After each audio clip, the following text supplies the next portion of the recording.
In 2016, when I was in the US, I noticed my professor, who earned at least an annual income of $100,000, cycled 3-4 kilometers to buy his groceries because it was cheaper in that particular shop. Seeing this, I was surprised initially. But personally, after some reflection, I began to realize that I was not a wise spender. I spent way too much money, especially on things I did not need.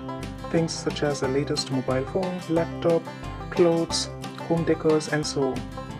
I was accumulating things and cramping space. Then paying additional costs to get rid of the overloaded trash. Learning from my professor's purchasing styles, I began my financial education, and also an art of cheap living. Yet, a very satisfying lifestyle. Today, as we celebrate Valentine's Day, I want to talk about 3 simple ideas you can think before spending. Number 1, think about your expensive habits that can take toll on your finance. It can be anything: smoking, using private cars instead of public transport, or even eating outside routinely. Let's talk about eating out obsession. When there is a birthday, you want to dine out. When there is an anniversary, you want to eat out. Today, a Valentine's Day, definitely you want to eat out. There may be umpteen explanations saying that these are occasions, but occasions like these are also the cash cows for restaurants to milk money from customers. If you are habitually eating out, just compare the cost of the takeaways with home-cooked meals. Let's say if a family of 2 spends $10 for a burger and $2 for iced tea each, it comes to $24 per meal. Lunch together with dinner averages to about $240 for 2 persons per week, excluding breakfast. Instead, if you cook your own meals, you may eat what you like to and stay within a limited budget. It should take not more than $100 per week for a couple. In Indian rupees, it should take an average of 2,500 rupees for a couple per week.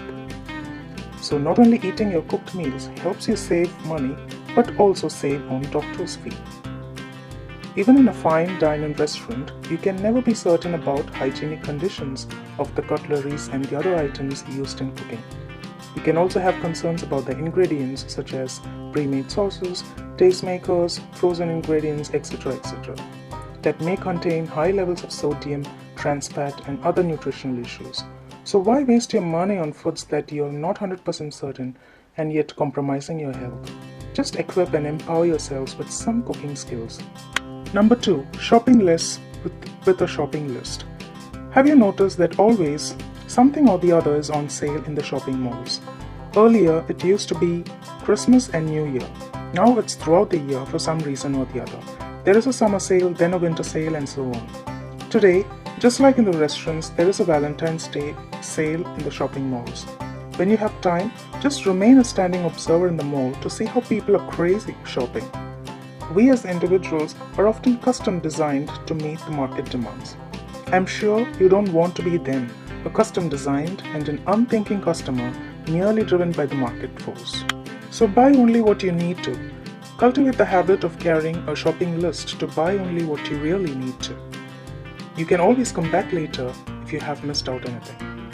In 2019, in a psychological study conducted by Carleton University, Ontario, Canada, on how shopping lists affects the purchasing behavior, researchers found that having a shopping list prior to the shopping not only acts as a memory aid, helping you to remember the items you want to buy, but also significantly reduces the number of purchases made and therefore the money spent. This does not mean you're poor or that you're a low-income consumer who could only afford fewer goods, but just that you are a sensible consumer. 3. Live within your means. This is my last but a crucial advice. How should you allocate your funds solely depends on your priorities.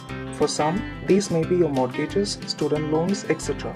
But always calculate your expenses and restrict it far below from what you earn. Never stretch and exceed your expenditures beyond your income. For example, I find people who lead a very disciplined lifestyle, even thinking twice whether or not they should spend on a doctor's fee, act very quick to upgrade their mobile phones. They want to keep current and up to date, nothing wrong with it, but remember, technology is changing rapidly than what you might think. Remember, as you buy a new up-to-date latest phone, the programmers are already designing the next one to come out in the market within the next couple of months' time.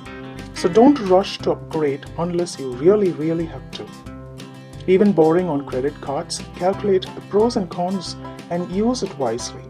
And use it only if you really need to. For instance, beware of Valentine's Day scams online. People under 40 have almost lost 1 million to romance frauds. NetSafe, a New Zealand-based online safety organization, released the figures stating that anyone can fall victim to scams. The research shows that essentially the more time you spend online, the more likely you are to become the victim of a scam. And the biggest mistake is to think it won't happen to me. So according to their research, the scammers research the background and interest of their victims on social media accounts, so they sound like their perfect partner. So on this Valentine's Day, remember, there is a culture of unwise and unthoughtful spending everywhere. There are market and social forces that prevents you to be who you are, and this can be super challenging in today's commercial world that demands you to fit in and comply.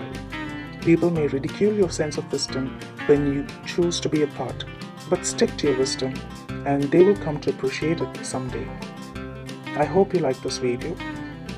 If you do, please subscribe and share with your friends. Thanks for watching and have a sensible Valentine's Day.